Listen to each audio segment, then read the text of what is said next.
2022 के विधानसभा चुनावों में भारतीय जनता पार्टी सबका साथ सबका विकास के मुद्दे को लेकर जनता के बीच में जाना चाहती है और सबसे महत्वपूर्ण बात यह है कि वह मुस्लिम समाज को साधना चाहती है और इसके लिए वह तमाम मुस्लिम नेताओं से संपर्क कर रही है।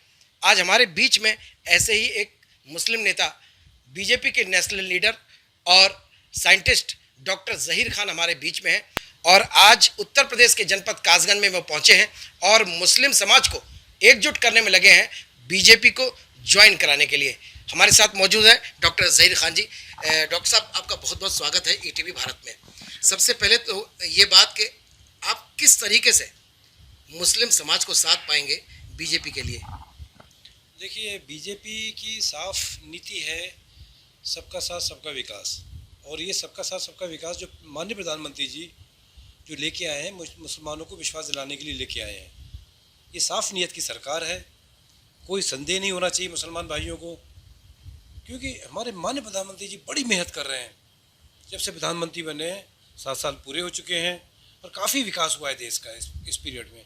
गवर्नमेंट की कई कई सारी योजनाएं चल रही हैं। आप साइंटिफिक डाटा उठा के देख लीजिए, आजकल तो गूगल पे तो सभी लोग रहते हैं, निकाल लीजिए। मैं ये बात नहीं कह रहा हूँ, मेरी बात मत मानिए, साइंटिफिक डाटा देखिए। सबसे ज़्यादा सरकारी योजनाओं को बीजेपी के टाइम में मुसलमान भाइयों ने उसका इस्तेमाल किया है।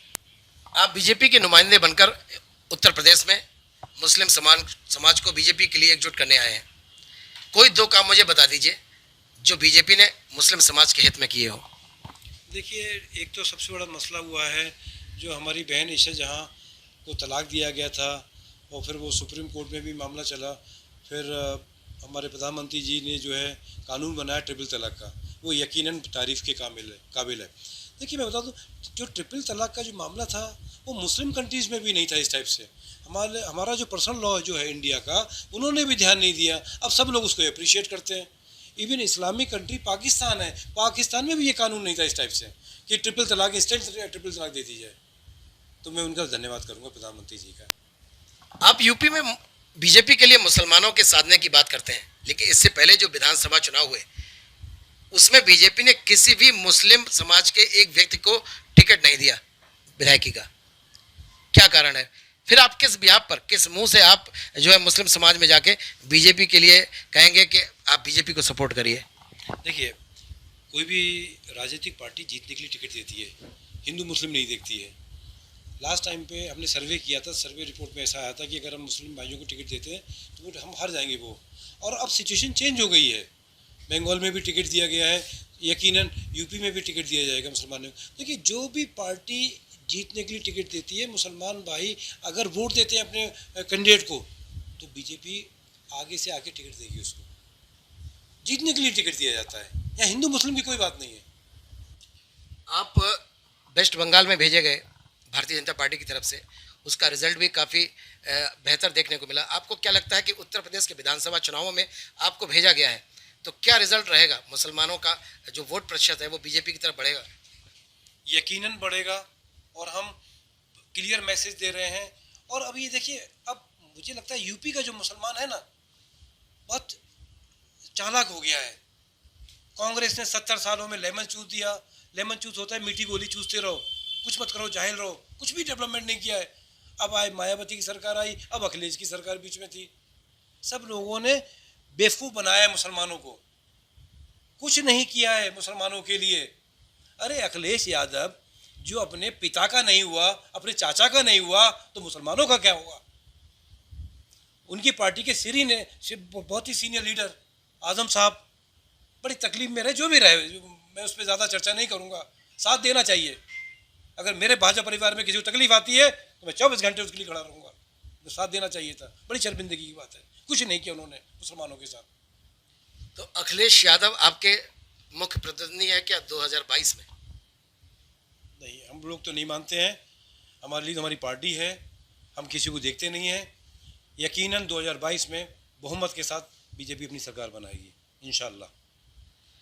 असदुद्दीन ओवैसी भी एंट्री कर रहे हैं उत्तर प्रदेश में और बड़ी दमदारी के साथ कर रहे हैं। आपको नहीं लगता कि आपके वोट बैंक में ये सेंध लगाएंगे जिस मुस्लिम वोट बैंक के लिए आप प्रयास कर रहे हैं?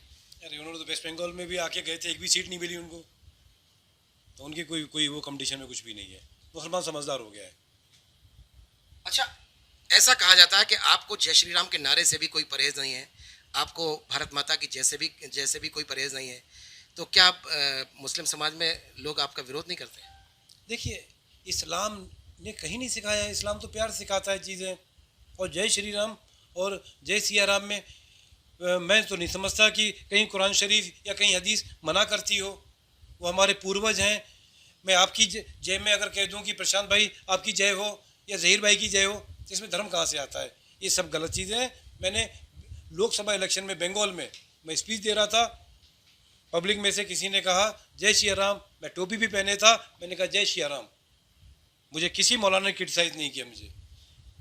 अच्छा, अभी जो मैं आप देख रहा हूँ कि आप जो है इसमें जय श्री राम का ये पटका भी डाले हुए हैं, तो आप ऐसे ही मुस्लिम समाज में चले जाते हैं, तो आपको भय नहीं लगता क्या कि कोई आपके अपने जो है आपके खिलाफ जा सकते हैं? देखिए, ये भाईचारे के लिए किया गया है। हम भारत के लोग सब एक हैं। हमारी गंगा जमुना तहजीब एक है। हम सब भाई हैं आपस में। ये पहना ये मामूली सा ये मफलर नहीं है, ये बहुत इम्पोर्टेंट है और बहुत कड़ा संदेश दे रहा है पूरे हिंदुस्तान अपने भाइयों को कि हम सब एक हैं। भले हिंदू मुस्लिम क्रिश्चियन सब हो, हम सब भाई हैं। अच्छा, कुल मिलाकर जिस उद्देश्य के लिए आपको यहाँ भेजा है, अब वही पुराने सवाल पर आ जाते हैं, किस तरीके से जोड़ेंगे आप? युक्ति कौन सी आपने अपनाई? देखिए, हम साफ संदेश दे रहे हैं, साफ नीयत की सरकार है। हम तो ये कह रहे हैं कि आंकड़े उठा के देख लीजिए, सरकार कोई भी आती है, जब भारत की सरकार हो जाती है तो सबके लिए होती है। चुनाव में तो बड़ी फाइटिंग होती है, बहुत कुछ होता है। जब गवर्नमेंट की पॉलिसी बनती है सरकार के बाद, अगर भाजपा की सरकार है तो भाजपा की सरकार नहीं बोला जाएगा, गवर्नमेंट ऑफ इंडिया की सरकार बोला जाएगा। आंकड़े उठा के देख लीजिए, जितनी भी योजनाएं हैं, जैसे मैं आपको बता दूं, आयुष्मान भारत की है, हेल्थ स्कीम है जिसमें कोई भी गरीब 5 लाख तक का फ़ायदा उठा सकता है। जन धन की योजना है, फिर मंत्री आवास योजना आई है यूपी में ख़ास तौर से, तो उसके अंदर मुसलमान भाइयों ने सबसे ज़्यादा फ़ायदा उठाया है। अच्छा, ये बताइए कि उत्तर प्रदेश में मुख्यमंत्री योगी आदित्यनाथ ने ऐसे कौन से कार्य कराए हैं, उंगलियों पे मुझे बताइए, जिसकी वजह से लोग उनको वोट दें? देखिए, एक सबसे बड़ा पॉइंट है गुड गवर्नेंस। बीजेपी सरकार गुड गवर्नेंस के लिए बहुत फेमस है, लॉ एंड ऑर्डर के लिए।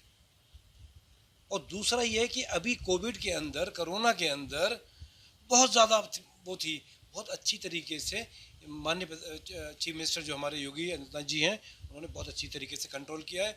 और हमारे पूरा सहयोग सेंट्रल गवर्नमेंट से मिला है यूपी सरकार को। यूपी में नहीं, प्रधानमंत्री जी ने पूरे इंडिया के अंदर बड़ा कड़ा संदेश दिया। पूरी सिचुएशन बहुत कंट्रोल में बहुत जल्दी से की थी, और ये दूसरी कंट्रीज भी उसको अप्रिशिएट कर रही हैं उस चीज़ को। आप एनएफएचएस के हेड भी रहे, इंडिया के टेक्निकल हेड, तो आपने किस तरीके से काम किया इसमें? देखिए, एनएफएचएस का मैं टेक्निकल हेड जो इंडिया में था, एक टेक्निकल एजेंसी है यूएस गवर्नमेंट की, अमेरिका की, जो यूएसएआईडी के अंडर में काम करती है, उनकी तरफ से मैं टेक्निकल हेड था इंडिया का। हमने यहाँ पर कैपेसिटी बिल्डिंग, यहाँ के साइंटिस्ट की स्ट्रेंथनिंग, रिसर्च कैपेबिलिटीज़ बढ़ाई हमने यहाँ पर। सर्वे रिसर्च कैसे की जाती है, इंस्ट्रूमेंट कैसे बनाए जाते हैं, सैम्पलिंग कैसे की जाती है, जो सर्वे चलता है उसकी मॉनिटरिंग कैसी की जाती है, एनालिसिस की जाती है, उसकी पूरी कैपेसिटी स्ट्रेंथिंग हमने की यहाँ पर। और हमने यहाँ पर यहाँ की लोकल एजेंसीज़ को इंडिपेंडेंट बनाया कि अगर हमारा टेक्निकल सपोर्ट ख़त्म हो जाए तो वो खुद भी अपने रिसर्च को बढ़ावा दे सकती हैं। तो उसमें कुछ पॉपुलेशन सेंटर्स, रिसर्च सेंटर्स थे गवर्नमेंट ऑफ इंडिया के, और कुछ प्राइवेट एजेंसी भी थी, दोनों की हमने स्ट्रेंथिंग की है। और मुझे बड़ा, मैं कह सकता हूँ कि मैं एनएफएचएस 1 राउंड में भी था, सेकेंड राउंड में भी था, और थर्ड राउंड में भी था। ये थे डॉक्टर जहीर खान, जो उत्तर प्रदेश के 2022 के विधानसभा चुनावों के लिए गुजरात से उत्तर प्रदेश में मुस्लिम समाज को साधने के लिए भेजे गए हैं। और डॉक्टर साहब का खास तौर पर कहना है कि 2022 में मुस्लिम समाज बीजेपी को सपोर्ट करेगा और बीजेपी को ही वोट देगा। आने वाले विधानसभा चुनावों में बीजेपी एक बार फिर सत्ता में आएगी और मुस्लिम समाज बीजेपी के साथ एकजुट होकर खड़ा रहेगा। कासगंज से ईटीवी भारत के लिए मैं प्रशांत शर्मा।